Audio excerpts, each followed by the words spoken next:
As you all know, we are very lucky to have Dr. Monica Burns here today with us. So I'm just going to go ahead and introduce her and then let her take it away. So just one announcement before I do. If you have participated in the vendor raffle treasure hunt of sorts, make sure that your little ballot or that your raffle is in the basket at the back of the room. It's that fabric bin that's sticking up there, if you haven't already submitted it. Okay, so without further ado, Dr. Monica Burns is a Curriculum and EdTech Consultant, Apple Distinguished Educator, and founder of ClassTechTips.com. Monica was part of her school's leadership team and was a vocal advocate for bringing one-to-one technology into her classroom.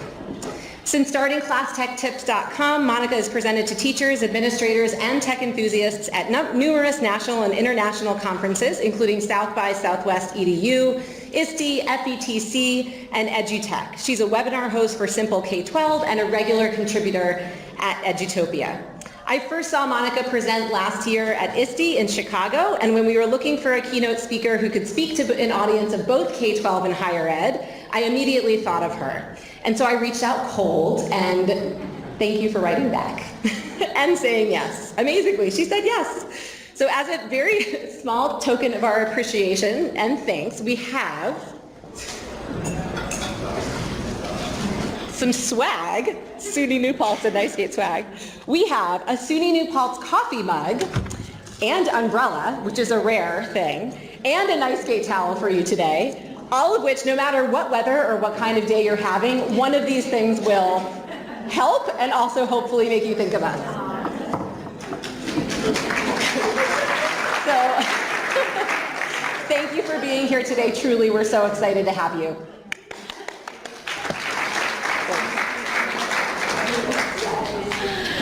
Well, thank you all so much for having me today. I'm really excited to spend some time with you this afternoon. I know I had a chance to chat and kind of rapid fire share some VR resources with a bunch of you this morning. But in this session, we're going to talk about this concept of tasks before apps, which is really my gut check, right? My go-to when I'm talking about or sharing or reflecting or planning with someone about what it's going to look like to bring technology into the classroom in a way that's really strategic and thoughtful and purposeful.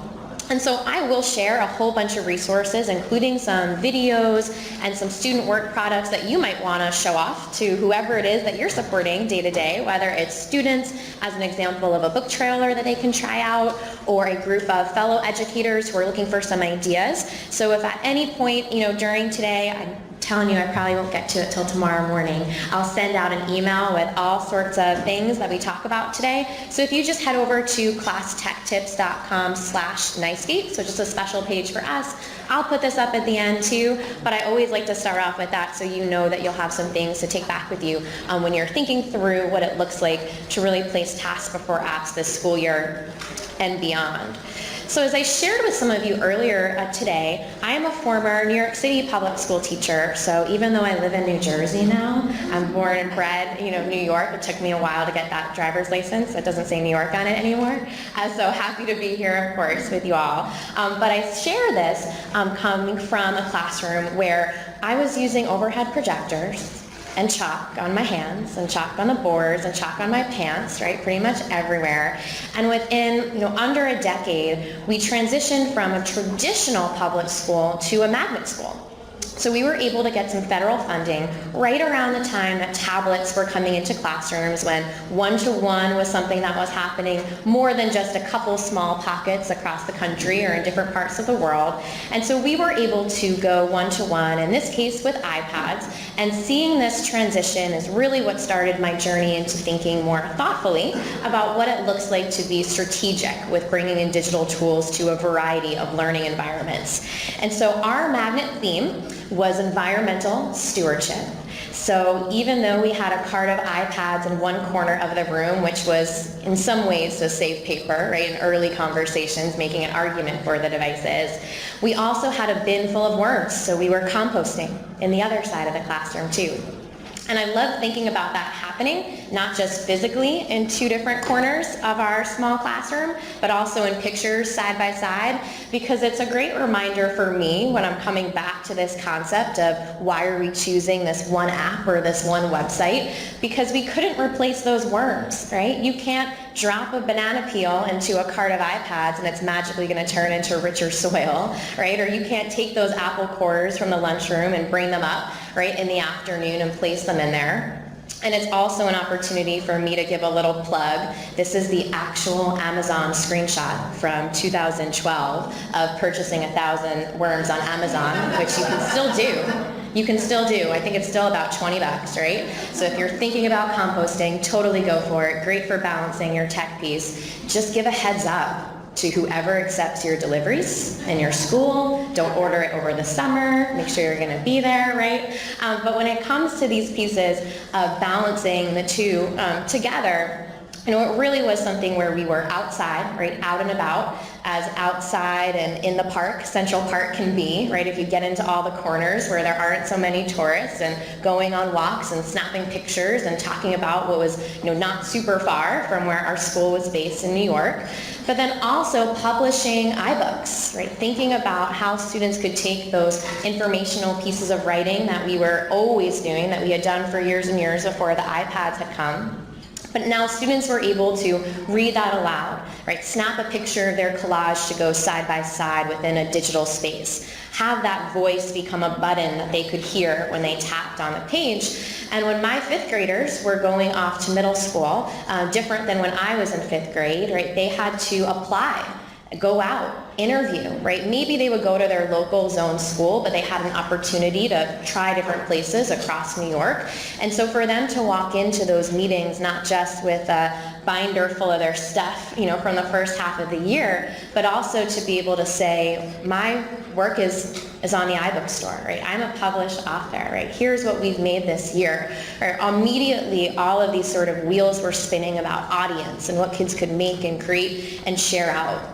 And so although there were lots of wonderful things that we were able to do both outside of the classroom and inside, right, with our devices, right, this journey of thinking about where digital tools can come into play in a way that's truly strategic, right, and purposeful has taken me to lots of different classrooms and lots of different places, and some of the work that I'll share with you today comes from those both virtual connections as well as some of the ones that I've had face-to-face with different groups of students. The group I was chatting with this morning, I share with them how yesterday I was, you know, on the floor, right, in a pre-K classroom with iPads and virtual reality experiences, and other days like today I get a tweet from someone who's sharing with me an amazing piece of work that her students are doing and publishing online in different spaces. And so for as much as I share, right, whether I'm snapping an awkward Instagram picture or tweeting a whole bunch of favorites, I'm definitely guilty of something that isn't very tasks before apps-ish on the surface level, which is the listicle, right? The 3 ways, the 15 favorites, the 24 apps you need to make this happen, right? I often joke that I don't care who it is, if it's a friend from high school, a cousin, a family member I haven't talked to in a long time, if they post a listicle on Facebook, if it's 30 things you didn't know about the Burger King breakfast menu, like I'm gonna click on that. Like I need to know what's on that list, right? And it's all coming from the same place, right? Well, 2 of those things have to be good, right? 2 of those things are gonna change the way I think about breakfast next time I'm stuck in an airport somewhere, right? So the same thing goes today.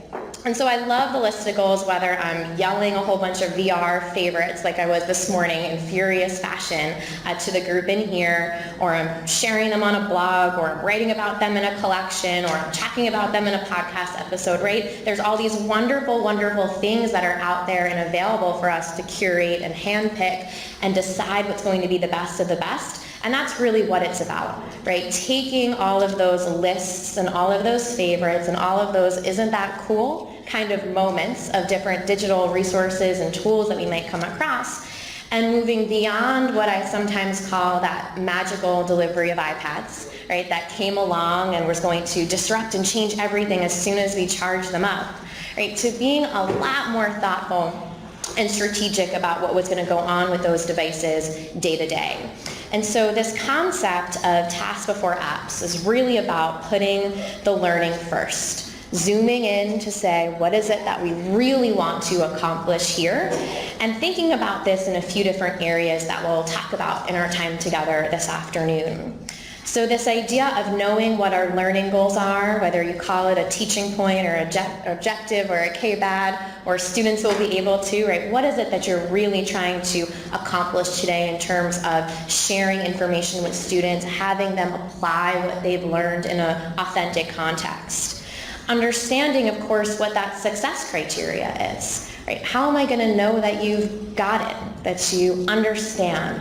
Right? If I have a clipboard in my hand or a Google form on a tablet and I want to tap something off to say, oh yeah, they understand this, right? What is it that I'm really looking for here in terms of making that happen?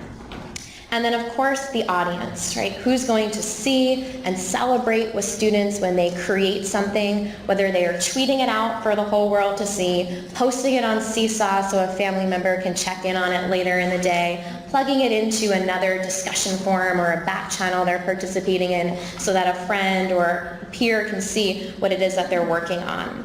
And so when it comes to really charting a course and making this all happen, there are tools that can really help us be flexible, that can figure out what's going to fit best in different moments, but also give students the flexibility and the creativity, right, opportunities when we give them an opportunity to choose their own adventure within these spaces as well.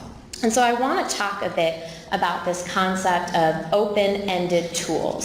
So as much as I love and value adaptive learning software, or when students are earning badges or getting points for something or participating in a gamified environment, there's so many wonderful things that are out there that fall into that category that I place a lot of value on. When we talk about students as creators and an opportunity for them to walk into a tool that doesn't have a right way to use it, right? We can give them a blank canvas and an open-ended space for them to really capture the story of their learning, no matter how big or how small they are, right? What content area they're focused on during a particular part of the day. So having this in mind, right, knowing that we do have to provide a pathway, right? We have to map this out and think about what it looks like in action. There are some guiding questions that I want to pose to all of us to think about and keep in mind as we look at a few student work examples, as I share a few spotlight tools that I love to really help put this into action so that you have something to go and run with, as opposed to just some big ideas. You have some action items that go along with it. So the first is the what.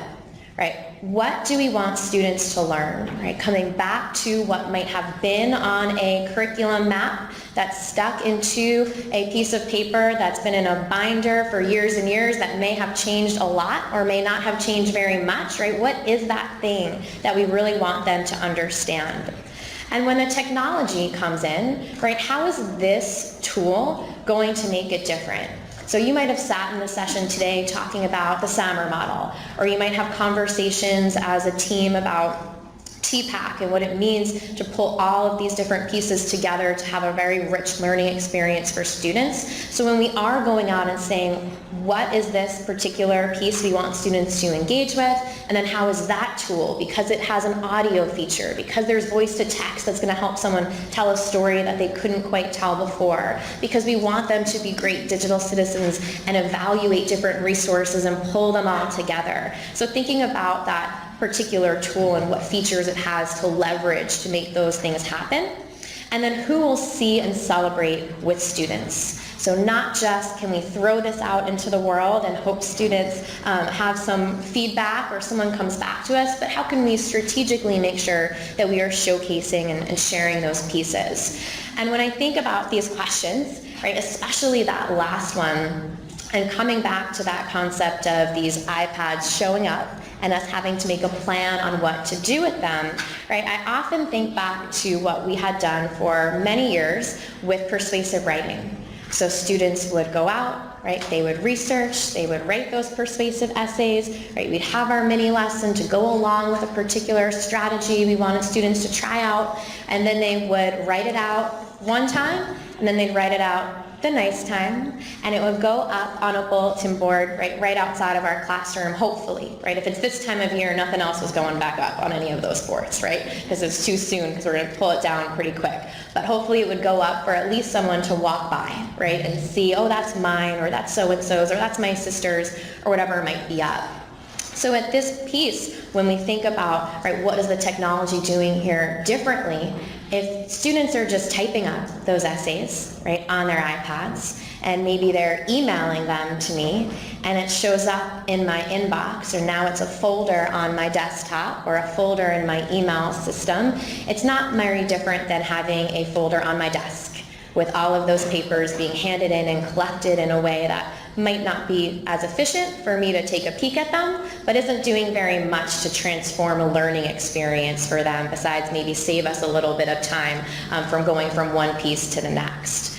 So we'll start off today thinking about this idea of students as creators, knowing that we want them to be smarter consumers, that we can give them some guided choice along the process to say, here's the tool you're going to use, and these are the features you are going to leverage and this other child is going to leverage, or to help them plan and move through a space that might feel a little intimidating if it is very open. So having scaffolded support and also empowering students as cross-curricular storytellers. And so I'll share a few examples from classrooms. These are some classrooms that I've been in recently at the same school I was sharing yesterday with pre-K and the VR, although these tweets are a little bit older and sharing them.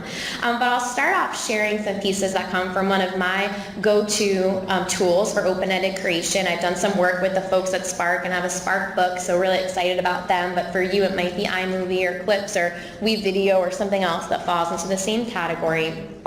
So that a student like this one, and I'll talk over her narration here, can take what she's learned in a math classroom, and instead of answering 30 questions on a worksheet, maybe making that same mistake all those same times in a row, right, she's able to create a video like the one you see here, talking through her steps, showing off her writing, just like the Khan Academy videos that might have been posted in her Google Classroom for her to get a little bit of extra help from. Right now she's creating a product where she can talk about each step, her teacher can see everything that she goes through, right, creating a video that's really ready to share. And so her teacher, when I had shared with her Spark and we were talking about some different things, right, I went on to kind of my next thing and came back not that long later, and she shared with me how, you know, Monica, all the kids want to do now is make videos, right? For every problem, all they want to do is make videos.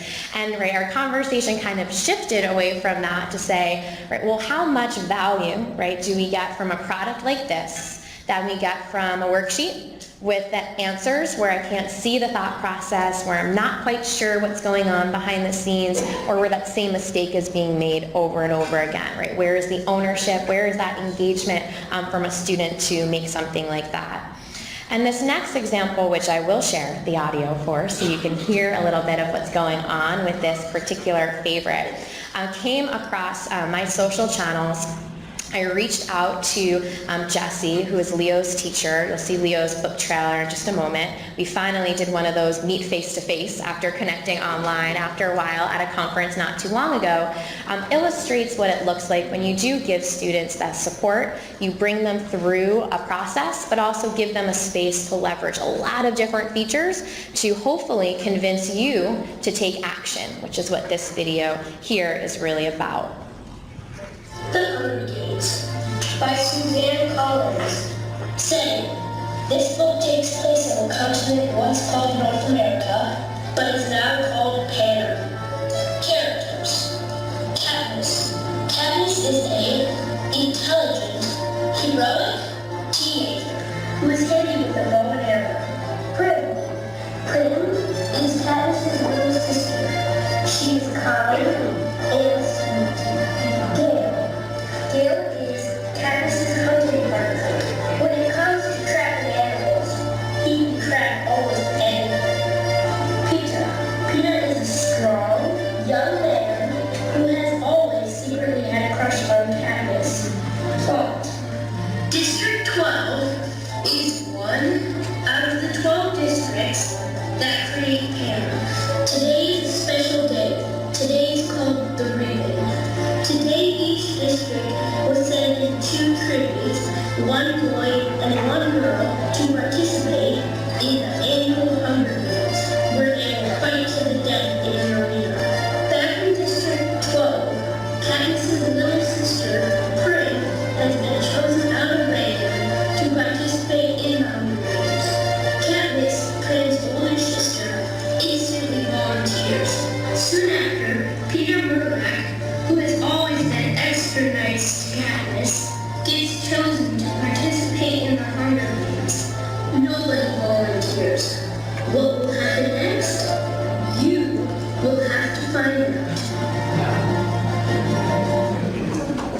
if you made it to the bottom there, you see Leo's pretty awesome and thinks so too, right?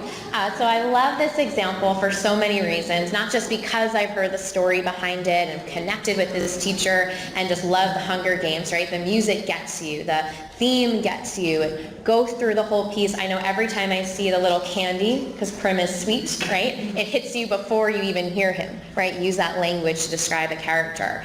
And so with this particular piece, when we talk about that, right, what is the learning goal, right? What are we focused on here, right? What is this doing differently than what we've done before in the past? Well, yes, you might still have that same lesson on character traits, that same mini lesson with that same favorite example that you love and you're enthusiastic about, right? But here we're giving students a different way to apply, not just because they get to make a movie, but because they're searching for icons, they're thinking about imagery, they understand what kind of words they have to choose, but then how symbols and pictures are going to go across from them.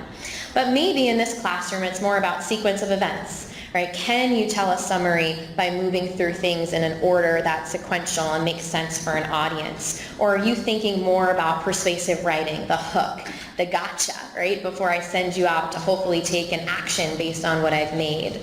Maybe it's plot elements or symbolism or theme, right? The music here, the mood that's communicated. If he had chosen hot pink and bubblegum music, and then you go pick up the Hunger Games and you're like, what, Leo, get over here. This is not what I signed up for, right? After you watch this video, right? You have a whole different kind of emotional reaction. But for something like this where there is no one way, this isn't a book trailer making tool, right? You can use it for math or science or in any fashion. It really comes down to, you name it, right? What is the purpose here? What are you trying to communicate? What kind of entry points are you establishing for students who might need these extra pieces to help show off what it is that they've learned? And so something like that tool, the Spark Video or Spark Page, which is more web-based if you're thinking about connecting student work with an audience, this is a favorite example as well. You'll see me scrolling down kind of the website screen here, right? So having a student take that traditional report that we've always done it, it's on our to-do list, there's no way we can change this, we can't replace it with something else type of conversations. Well, here's everything from the Google Doc, copy and pasted right inside a website creation tool. Maybe it's not Spark Page, maybe it's Google Sites or something else that your students are excited about or have been using, are searching for images or thinking about their audience or looking at text features that connect exactly to the kind of content they consume and interact with online, so that hopefully they can also become smarter consumers. Right? In addition to creators of content. They know what it takes to create a website. They wonder where they got that picture, because I couldn't find that kind of picture when I was making my website, right? So it changes the conversation, and you see some of those kind of citations there too. Or this one, which was just shared with me by an educator, where her student put together her whole portfolio, all of her poetry, inspired by the color aquamarine, right, and pulled all these pieces so that now she has a portfolio she can end the year with, right, walk away with, doesn't have to do any sort of underwater photography to grab these pictures. That's not what this is about for her, but it's about presenting her material in a way that will connect with an audience, communicates, right, her passion for this subject area, and you know what? She has a link to this. She can show off and share. Maybe she's not posting it on Twitter, because I'm sure most 16 and 17-year-olds don't use Twitter because it's not cool or whatever, right? They have some other platforms that we don't know about, or we try to know about, right, and stay apprised of.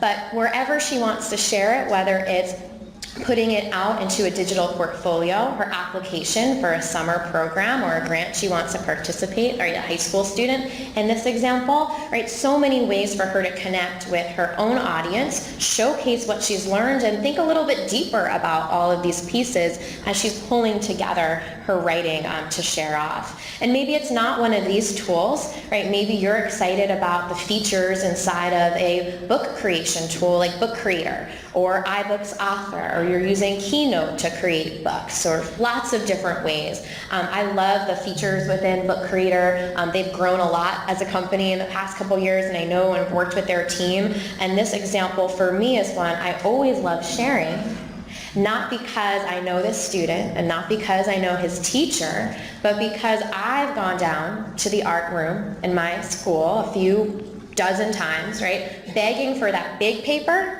that we're not allowed to have if you teach in a classroom, right, that only the art teacher is allowed to have, which I totally understand, right? So you go down there, I know I have, right, with a big smile, and what can I do for you, look on my face, right?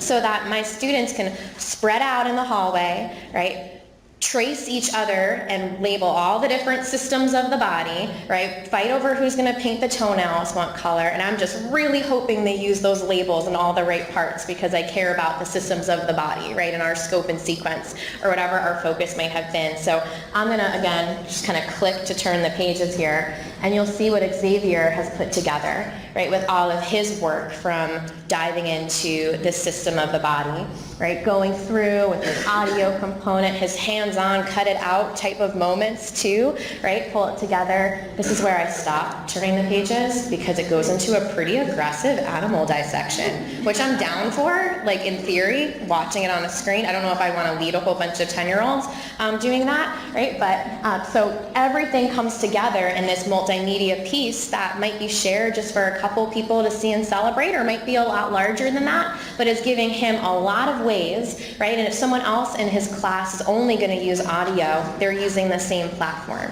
If someone else in the class does not want their voice recorded because it sounds funny and is going to write out all their sentences, right, that's quite all right too. And it doesn't matter with, you know, any of these tools. I like to spotlight some to give you some ideas to run with, right? But there are all sorts of tools that have this blank canvas for you to then guide students through that journey of what it is they're going to create, how this connects back to what your goals are for students, right? That may have changed greatly or might not have changed very much at all, but now there's more options for students to get in there, make something, create something, show up what they've learned, and really share that widely too.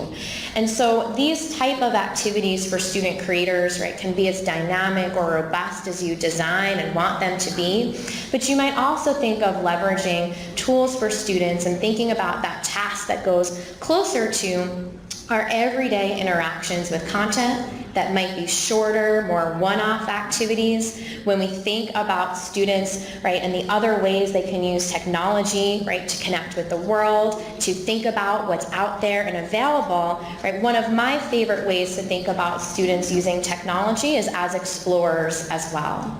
So it might be that we are connecting them to content that we have handpicked and curated for them so that they can make connections or build empathy or explore current events or learn about a place in the world that is new that they don't know much about or they want to learn more about or they've never even heard of before, isn't on their radar.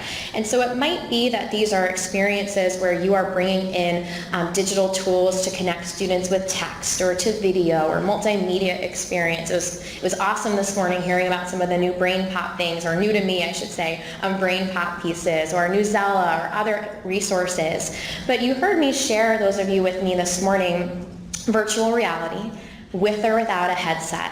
And for me, this concept of VR in the classroom is so powerful, makes me emotional, not just because I've seen students, right, their mind is blown, their questions are flowing out of their mouth, but because several years ago, when I was in the classroom, and as New York Staters, many of us in here, right, you can resonate with this, story if you've proctored ELA exams like I have for a number of years. Well, when there was a listening passage for grade 5, I don't remember exactly which year it was, but thinking back a bit, I came into my school that morning with all the same sort of testing anxiety and worry about what the day was going to bring for everyone around me.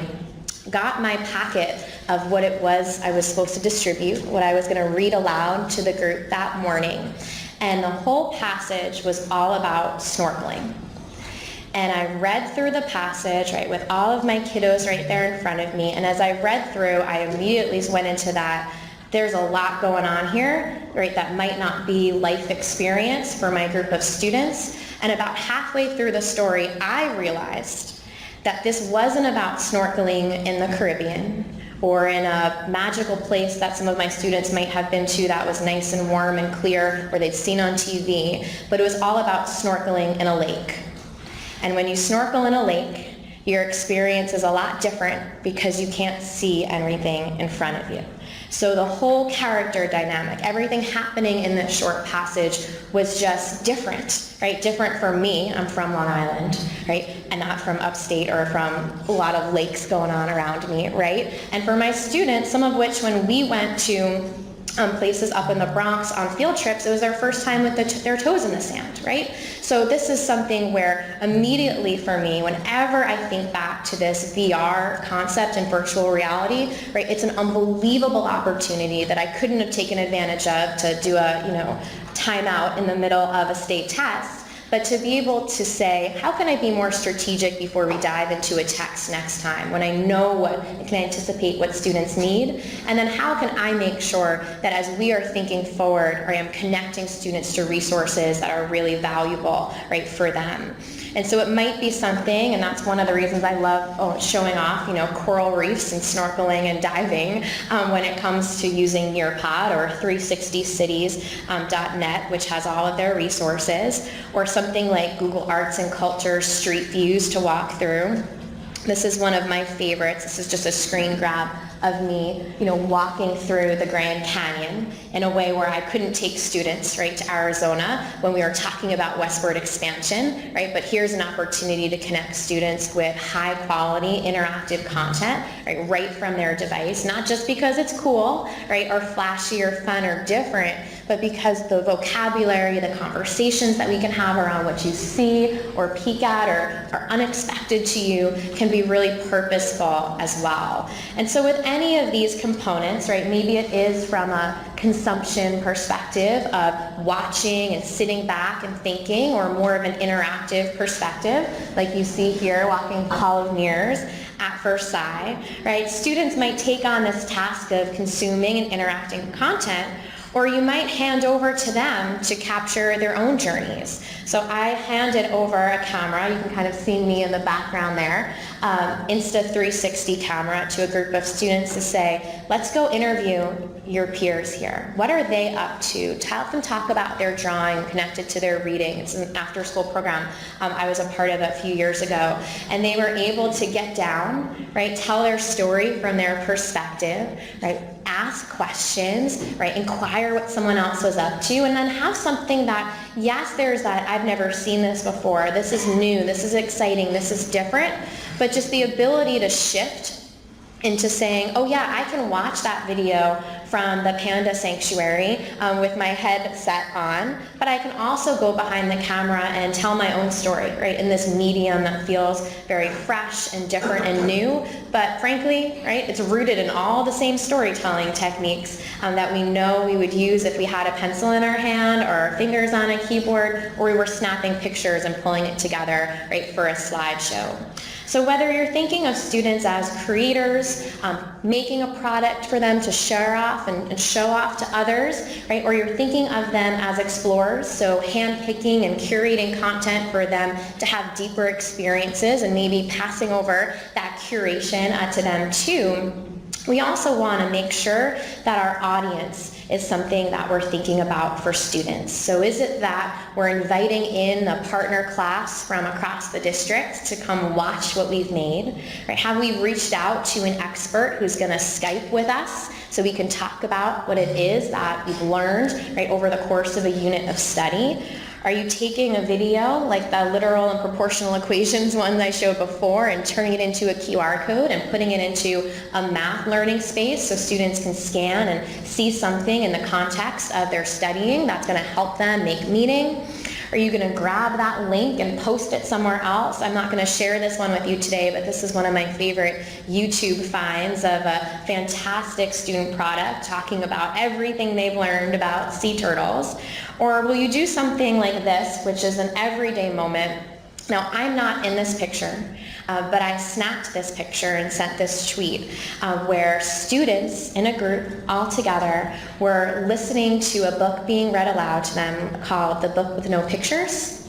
If you heard of that by BJ Novak, it's an awesome, I see a couple. It's like if you nod, like you know, right? Because you know it's really funny and cute, right? So students were listening to this book read aloud while I was setting up iPads for a digital storytelling program. So starting off, the folks at Lit World are amazing. They have fantastic programming and they always kick off everything, iPad or not, with their read aloud. So I snapped a picture. I knew our permissions were good and we were ready to, send things out. I tagged the author, right? BJ Novak in this case. Totally forgot about it, as you do sometimes when you send out a tweet or post something on social media, unless something goes wrong right away, and then you know for sure, you won't forget. But a couple days later, right, I get a notification on my phone that he's responded, right? He's replied. He's excited, right, that we are reading his book. So not only did I do my walk to the subway scream out loud because something popped up on my phone that got my attention, one of those oh my gosh squeals, but I also knew that as soon as I came back next week to that program, right, it was going to be a little bit different when we talked about our read aloud to say, oh, by the way, right, remember the book we read last week? That author reached out to us. He knows we're reading this book. So even capturing those small moments and thinking about what that audience can look like, whether it's very strategic that you've already set it up with someone or you're just sharing that widely in the world, right? Even those everyday moments can be, right, extra special too. And so you might already have your own kind of exit slip or takeaway or your this week I will, right, type of goal from a day like today.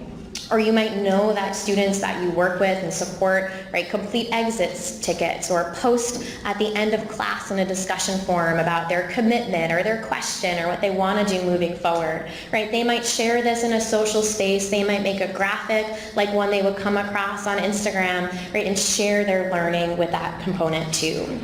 So leaving us today with this idea of embracing what is out there and available and being as strategic and purposeful and of course thoughtful as we can be, right? We can really leverage all the amazing features, all the amazing resources that are out there and available and put them into action, right? When we take all of this into consideration, we think about students as both creators and consumers and explorers, right, in this wild world that they have out there as well. So thank you so much for letting me come out and share with you this afternoon. I'll be here for questions, hanging out, but I also know that raffles are coming, so that's exciting too. So thank you.